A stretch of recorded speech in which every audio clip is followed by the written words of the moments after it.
Hello, ladies and gentlemen. Welcome back to our ongoing series of lectures on anesthesiology.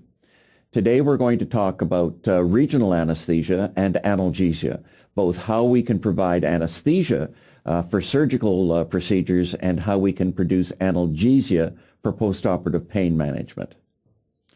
So the agenda for this lecture will be some definitions, a description of two major neuraxial blocks, epidural and spinal, a description of several limb blocks, including brachial plexus block for the upper limb, and some lower limb blocks, including femoral nerve block and ankle block.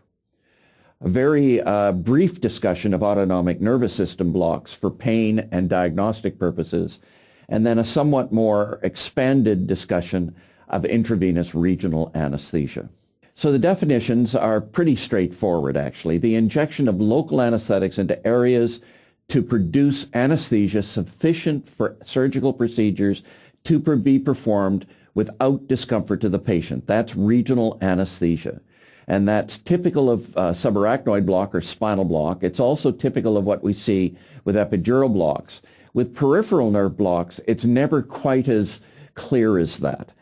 We certainly can do surgery with some of these blocks, but in many cases the blocks are inadequate for surgical anesthesia, but produce excellent postoperative analgesia.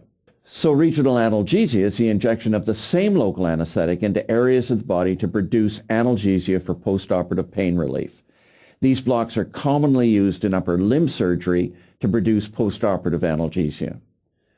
Some of these blocks are sufficient to provide anesthesia for surgery, but the duration of surgery and the position of the patient during surgery results in them being used primarily for analgesia.